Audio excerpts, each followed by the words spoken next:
Good morning. You can hear me. Good morning and welcome. Welcome to this virtual and in-person service of the Idaho Falls Unitarian Universalist Church on this this is the 10th day of December 2023. My goodness. Welcome to this place of peace. May we find some moments of quiet contemplation. Welcome to this place of celebration. May our hearts soar with gratitude for the gift of life. Welcome to this place of sacred love.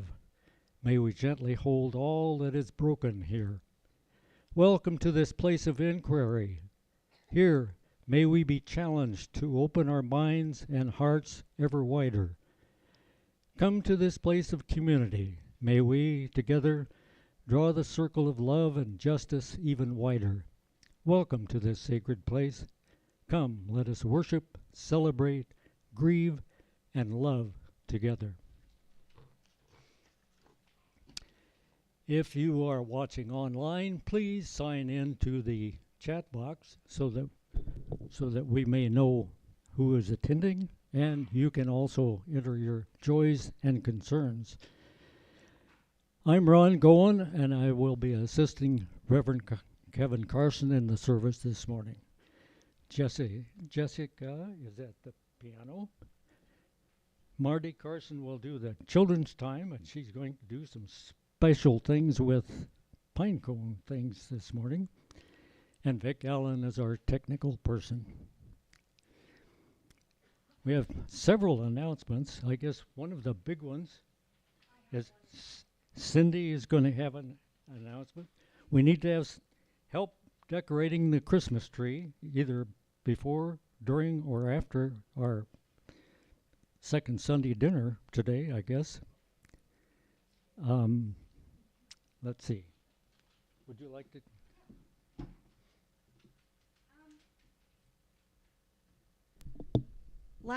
Last year, we did a warmth tree, a giving tree, and various members in our congregation hung up socks and hats and gloves of all sizes, adult, child, infant. And Victoria and I took them around to the various shelters and places, and they were so warmly and gratefully received. Not everybody gets a food basket. I didn't do that.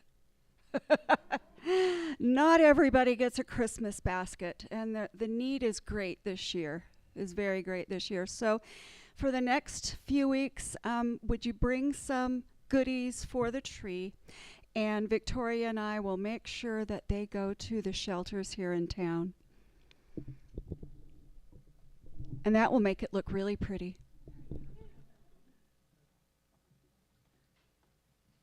All right. And Karen Schaefer wanted everybody to know that next Tuesday, Bob Schaefer is going to be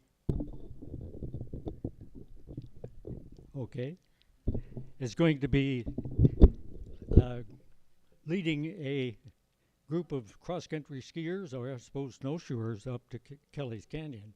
So we'll be there cross-country skiing if people want to go on Tuesday. Okay.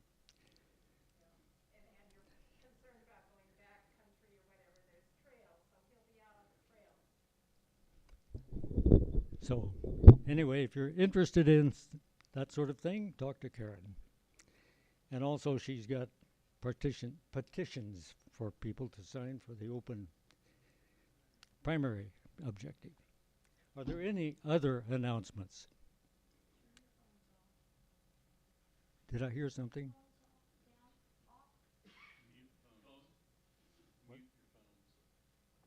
Oh, no, everybody turn your phones off. Yes, I remembered to turn mine off, but I forgot about that. All right. Okay, and please write any joys or concerns on the slip of paper back in the back. Okay.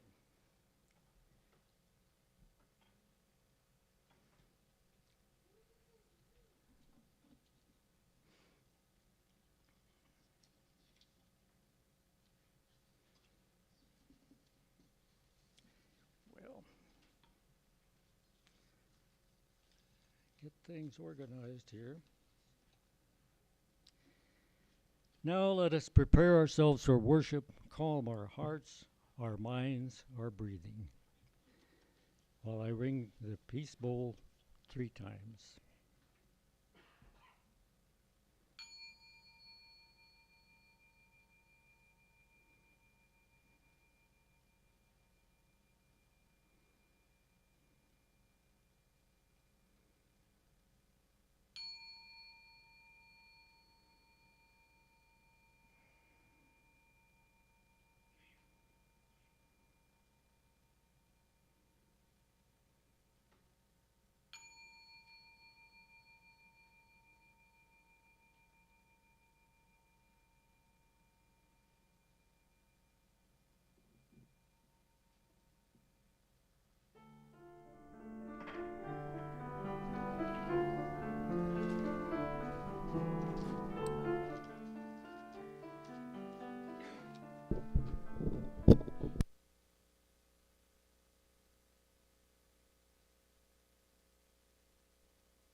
Greetings and glad tidings, beloveds, as we come together in this season of peace. As people around the world join together in prayer, in hopefulness, in striving and possibility, I bring you love, intention, gratitude, and hope from your Unitarian Universalist Association. I know that these times have been difficult, that we have been holding together this image of peace in the Holy Lands, peace in places that are central to many of us in our ancestry and in our prayers for humanity. But remember in these times that traditions and peoples across the globe are coming together for renewal, for possibility, for community. For Unitarian Universalists, we lean into the beauty, the goodness that we hold together in common cause. And as we head into the turning of the year, my prayer for you is that this will be a time of family, a time of healing, a time of recommitment and dedication to the things that bring joy, bring justice, bring peace, and bring meaning to our lives. Know that your Unitarian Universalist Association is with you, not only in preparing for all that is to come in 2024, but in gratitude for all that you have done and been in 2023. Glad tidings, beloveds, blessings on your holidays, and we look forward to being with you for all the years to come. Be blessed.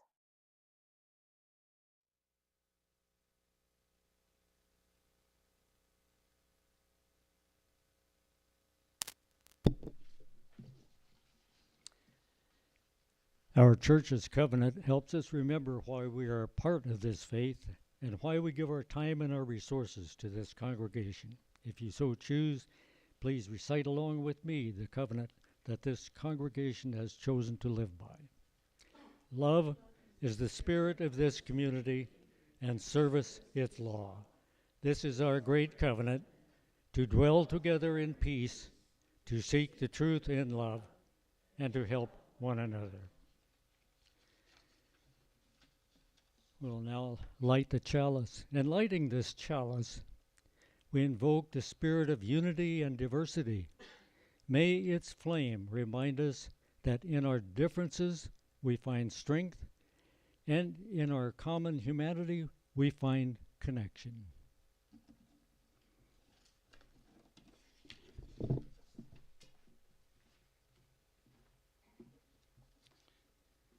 Good morning. Our call to worship this morning is the poem, an Advent poem by Mary Oliver. Dear Lord, I have swept and I have washed, but still nothing is as shining as it should be for you. Under the sink, for example, is an uproar of mice. It is the season of their many children. What shall I do? And under the eaves and through the walls the squirrels have gnawed their ragged entrances, but it is the season when they need shelter. So what shall I do? And the raccoon limps into the kitchen and opens the cupboard, while the dog snores, the cat holds the pillow. What shall I do? Beautiful is the new snow falling in the yard, and the fox who is staring boldly up the path at the door. And I still believe you will come, Lord. You will, when I speak to the fox, the sparrow, the lost dog, the shivering sea goose. Know that I am really speaking to you whenever I say, as I do all morning and afternoon, come in, come in.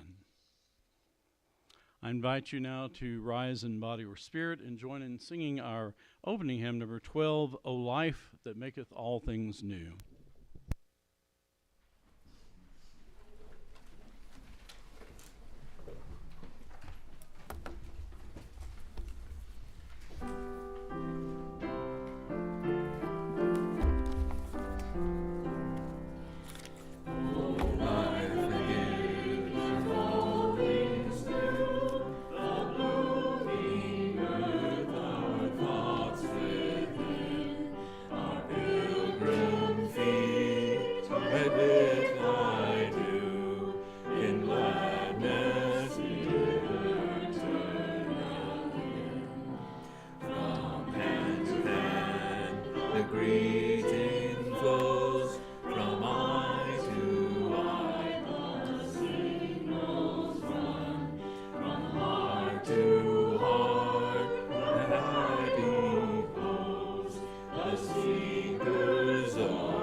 Good morning.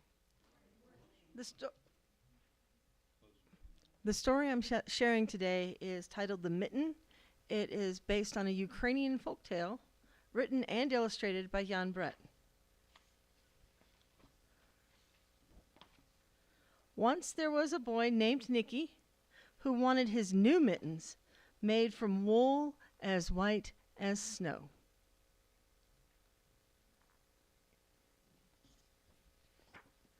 At first, his grandmother Baba did not want to knit white mittens. "If you drop one in the snow," she warned, "you'll never find it." But Nicky wanted snow white mittens, and finally Baba made them.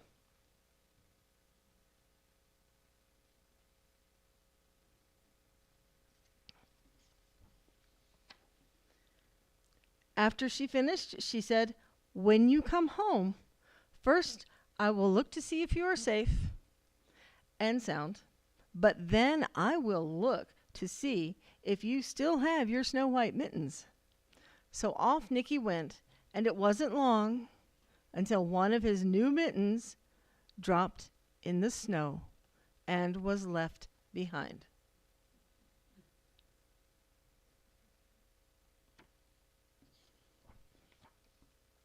A mole, tired from tunneling along, discovered the mitten and burrowed inside.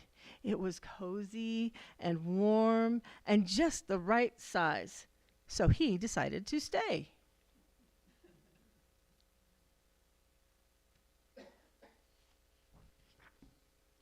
A snow white rabbit came hopping by.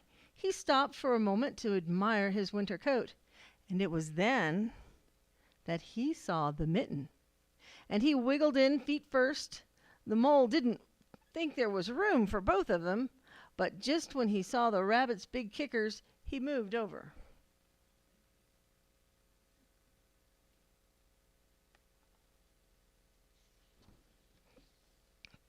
Next, a hedgehog came snuffling along. Having spent the day looking under wet leaves for things to eat, he decided to move into the mitten and get himself warm. The mole and the rabbit were bumped and jostled, but not being ones to argue with someone covered with prickles, they made room.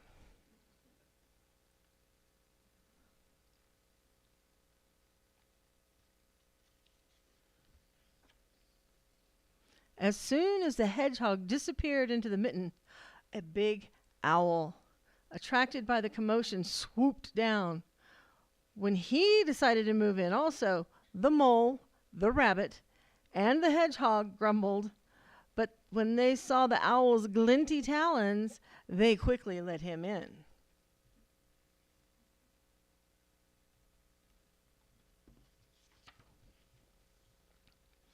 Up through the snow appeared a badger. He eyed the mitten and began to climb in. The mole, the rabbit, the hedgehog, and the owl were not pleased. There was no room left, but when they saw his big diggers, they gave him the thumb.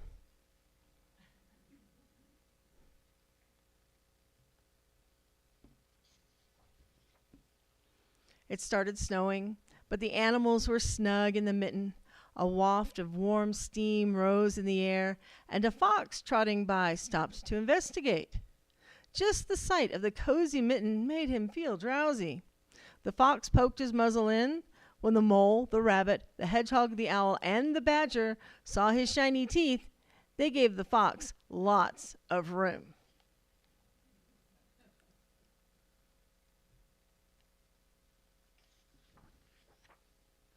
A great big bear lumbered by. He spied the mitten all plumped up, not one to be left out of the cold. He began to nose his way in. The animals were packed as tightly as could be. But what animal would argue with a bear? The mitten swelled and stretched. It was pulled and bulged to many times its size, but Baba's good knitting held fast.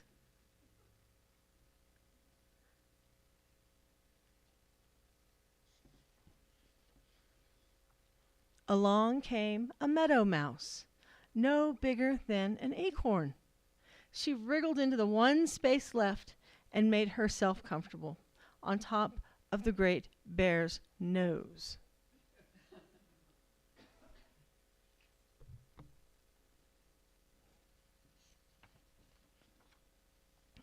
The bear, tickled by the mouse's whiskers, gave an enormous sneeze. Achoo! The force of the sneeze shot the mitten up into the sky and scattered the animals in all directions.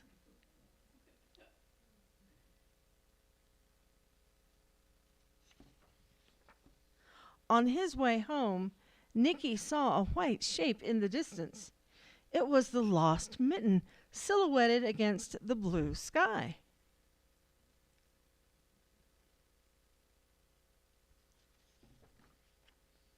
He ran to catch his snow-white mitten, and he saw Baba's face in the window. First, she looked to see if he was safe and sound, and then she saw that he still had his new mittens.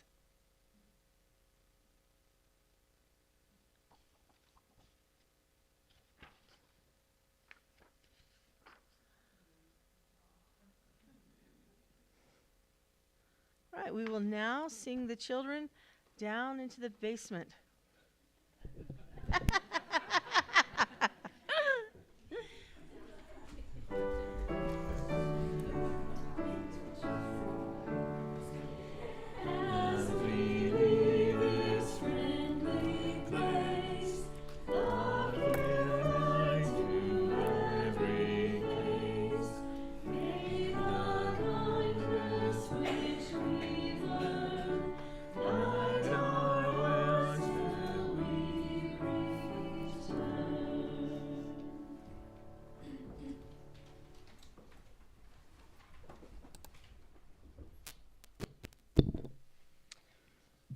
Reverend Kevin will light a candle as I read the joys and concerns. Judy says, welcome to Nancy and Tish and all who are returning. And from Tish, a joy. I teach at an alternative high school. We just ended a block and we had a record number of credits recovered, getting many students to a point where they will now graduate on time. That's good news. Yeah. So, from Kathy and Harmony, a joy.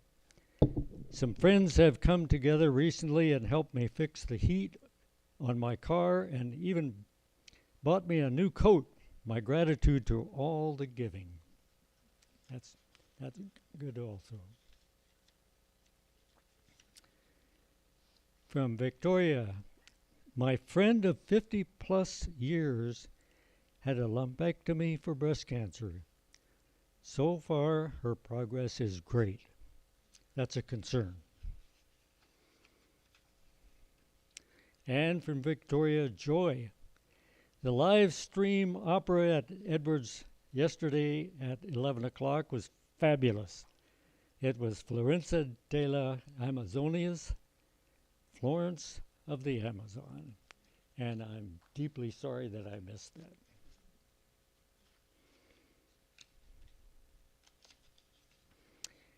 And from Kat Reese, a joy, enjoying the fresh snow and spending time with my family. And from Jessica, a sorrow. A friend passed away yesterday. Peace and comfort to the family, members, and friends. And from Reverend Kevin, a joy. My sermon today is the 300th of my preaching career. My goodness, what a milestone. That's great. Okay. One more. We will light, are there any joys or concerns in the chat box? No. We will light one additional candle for those joys and concerns and sorrows that we hold in our hearts.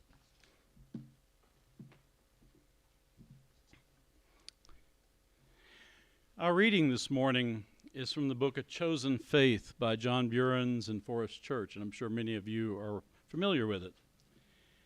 In her book, From Long Ago and Many Lands, Sophia Lyon-Fahs, who is one of the great religious educators of our denomination, tells a Buddhist story from India. A group of seekers were devoting their life to reflection upon the great religious questions, such as, does a person live again after he or she dies? Or, what is God like? Since each of them had come up with different answers, they often got into furious arguments. I'm right and you're wrong, one would say. No, you're wrong and I'm right, another would reply. To resolve these disputes, they presented their beliefs to the great teacher Buddha, who would tell them who was right and who was wrong. He answered them by telling them this story. Once upon a time, there was a king who asked his servant to bring him all the people in the town who were born blind, and also an elephant. This is an elephant, he said to them. Each one of you may touch this elephant, and when you've done so, I want you to tell me what the elephant is like. He let one touch the elephant's head, another its ears, and others its tusks, trunk, legs, back, and tail. Your Majesty, the elephant is like a large water pot, said the one who had only touched the elephant's head. Your Majesty, he is wrong, rejoined the one who had touched the ears. An elephant is like a flat basket. The others insisted as adamantly upon the insights drawn from their own limited experience, respectively comparing the elephant to the sharp end of a plow, a thin rope, a big crib full of wheat, 4 pillars, and finally a fan. Upon finishing this parable, Buddha said to the seekers who had been quarreling over the nature of the God and afterlife, how can you be so sure of what you cannot see? We are all like unsighted people in this world. We cannot see God, nor can we know what is going to happen when we die. Each one of you may be partly right in your answers, yet none of you is fully right. Let us not quarrel over what we cannot be sure of. One truth, many truths. One God, many faiths. One light, Unitarianism. Many windows, Universalism. This is why we number as one of the sources for the living tradition we share, wisdom from the world's religions which inspires us in our ethical and spiritual life. Among other things, it reminds us to be humble, especially when we are sure we are right. An offering to support the mission of this church will now be given and gratefully received.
If you hear enough sermons in a Unitarian Universalist church, you are likely to hear at least one that talks about heresy and how the origin of the English word heresy comes from the Greek word heresis, which means choice.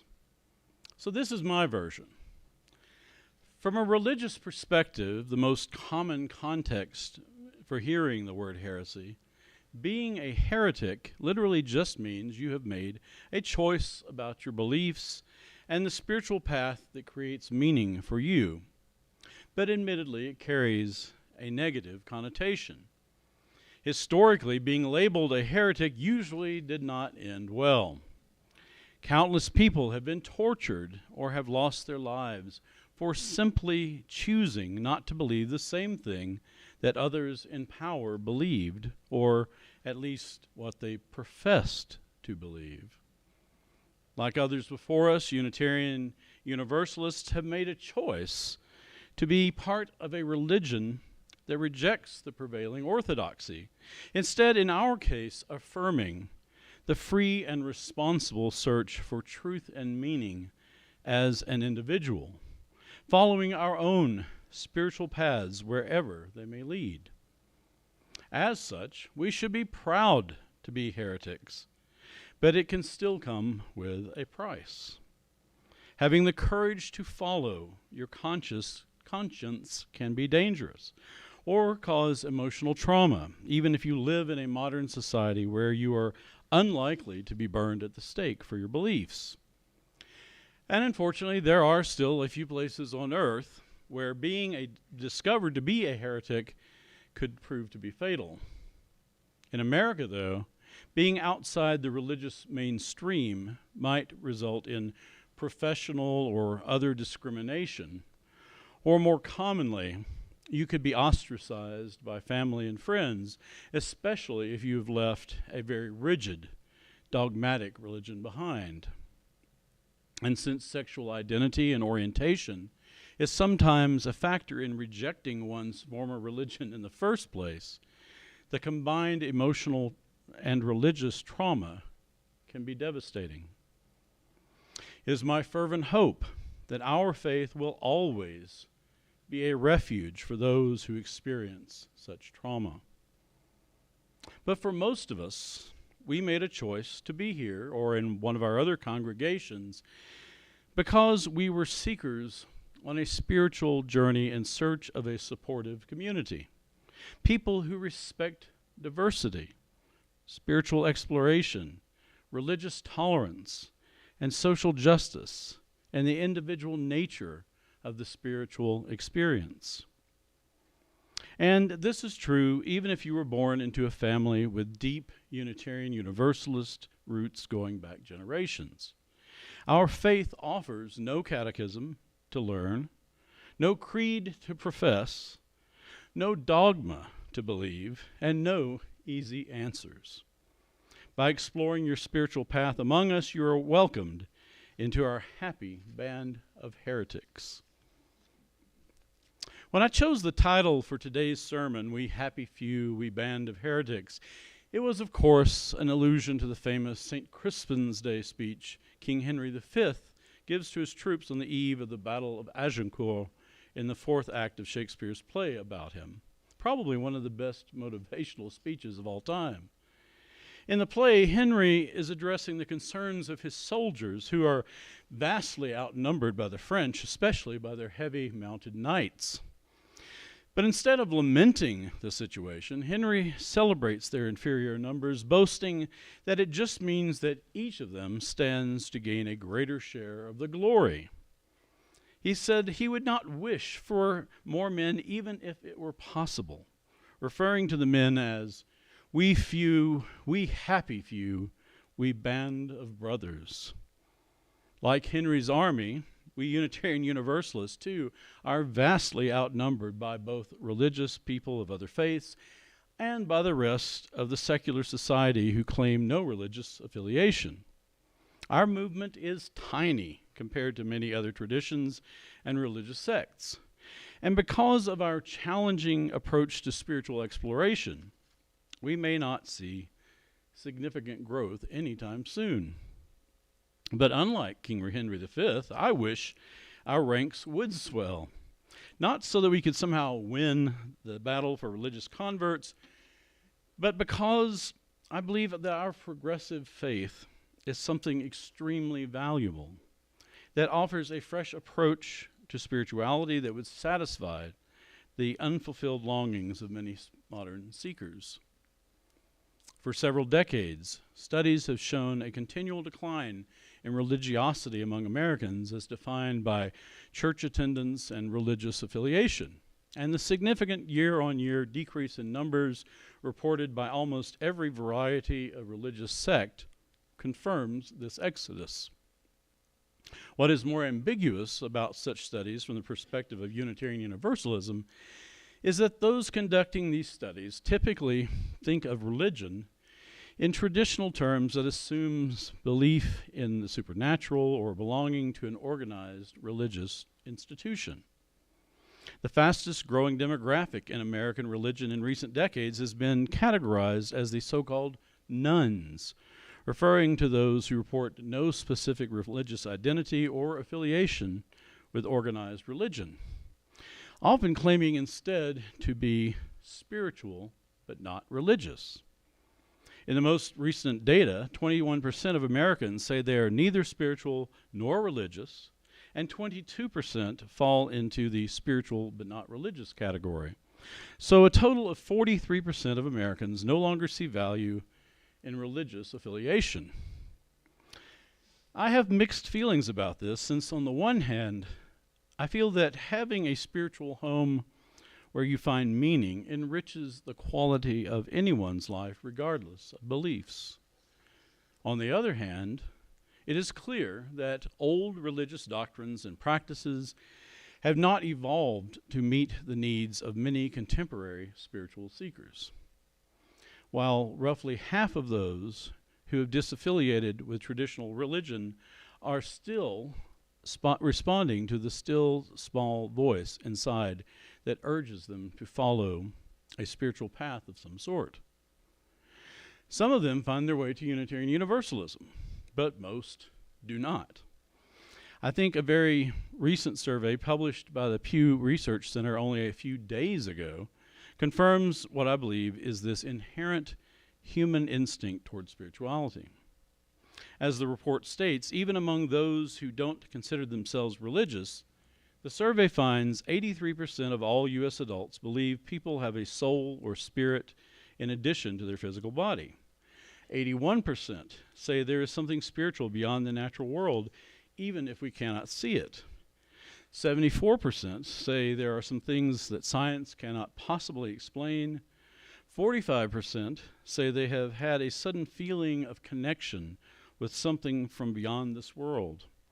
38% say they have had a strong feeling that someone who has passed away was communicating with them from beyond the world. And 30% say they have personally encountered a spirit or unseen spiritual force. Overall, 70% of U.S. adults can be considered spiritual in some way because they think of themselves as spiritual people, or say spirituality is very important in their lives.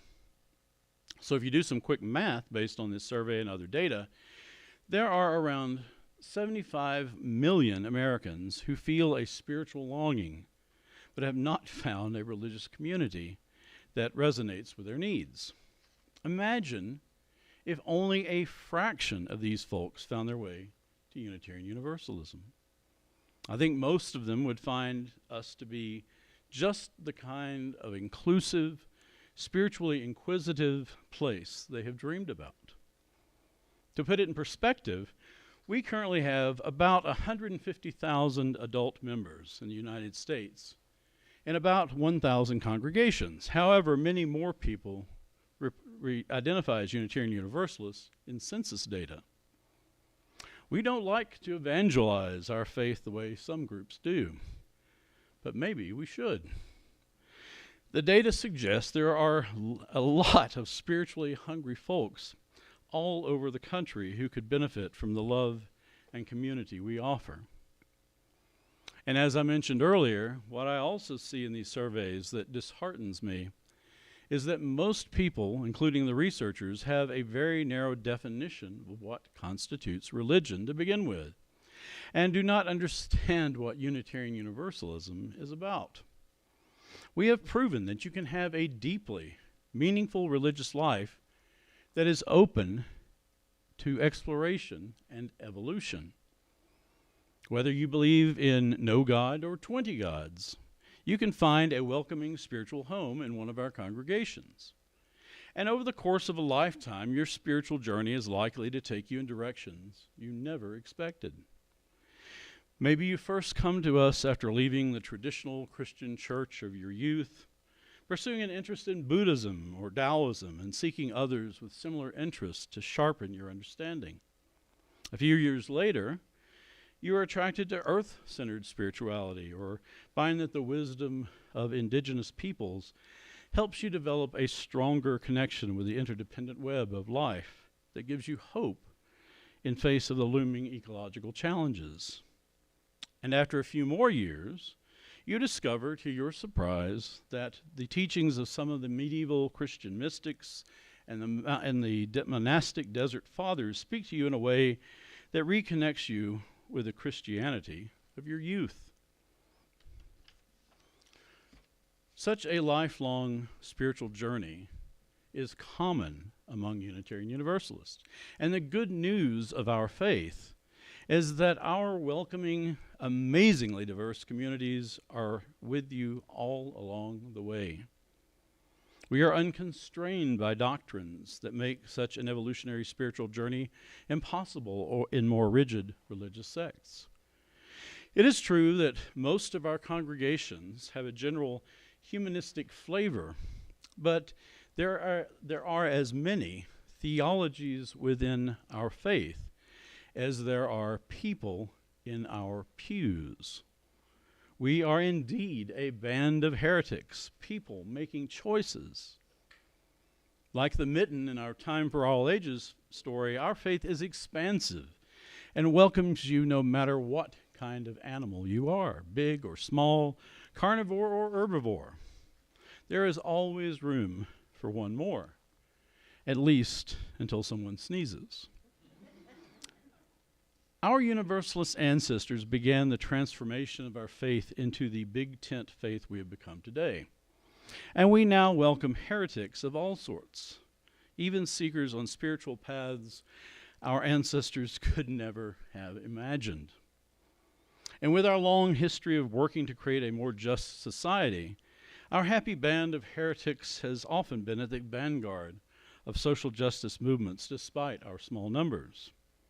We have helped bring about real change. We may feel like the English at Agincourt at times, with the odds stacked against us, but remember, the English won the Battle of Agincourt, thanks to lots of mud and the powerful longbow. Just imagine how much more we might achieve if we found a way to bring more of the spiritual wanderers out of the desert and into our congregations. Realistically, growing our small boutique religion into something much larger faces a number of social and practical challenges. Americans are becoming more isolated every year because they can be, thanks to technology. And so people just aren't joining churches or other social institutions the way they once did.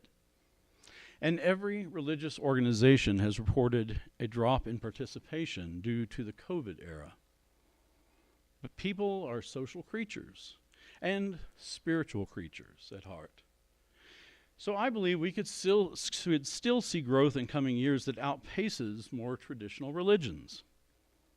But religious change is notoriously hard to predict. Our faith is a religion for the present and the future. It is a faith that is grounded in reason, but also celebrates the beauty and wonder of the spiritual side of human nature, remaining open to mystery and exploring ancient and modern wisdom alike, while addressing the practical implications of creating a more just and equitable world.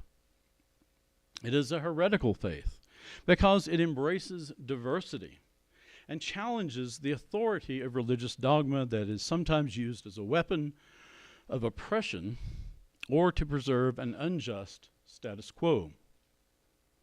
when we see violence and the rise of autocratic politics here and abroad and are tempted to despair, or when we just feel overwhelmed by the troubles of this world, let us find some comfort in the nature of our chosen faith. When we have been confronted with injustice and religious oppression that is incompatible with our values and principles, we have risen to the occasion and made our presence known despite our small numbers. And when those times come again, and surely they will, let us, we few, we happy few, we band of heretics, boldly reimagine the rallying cry of Shakespeare's King Henry, "Once more unto the breach, dear friends, once more." I invite you to rise in body or spirit once again and join in singing our closing hymn, number 287, Faith of the Larger Liberty.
I invite you now to join our closing words, which is the responsive reading number 591 in the back of your hymnal, number 591.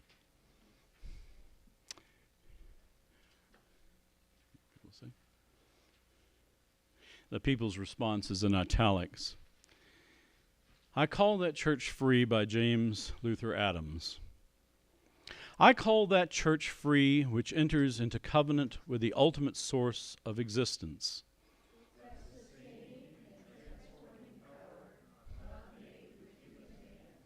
It binds together families and generations, protecting against the idolatry of any human claim to absolute truth or authority.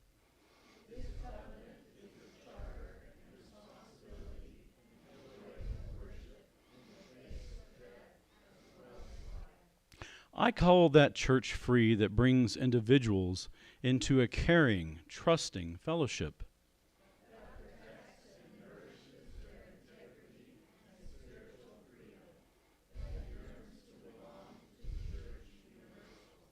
It is open to insight and conscience from every source.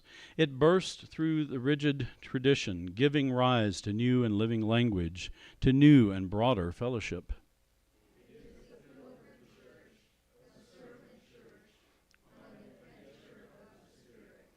The goal is the prophethood and priesthood of all believers, the one for the liberty of prophesying, the other for the ministry of healing. It aims to find unity in diversity under the promptings of the Spirit that bloweth where it listeth and maketh all things new.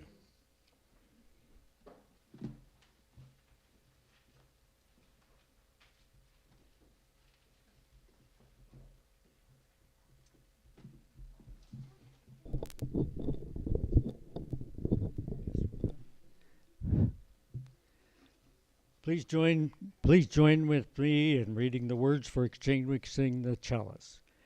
We extinguish this flame, but not the light of truth, the warmth of community, or the fire of commitment. These we carry in our hearts until we are together again.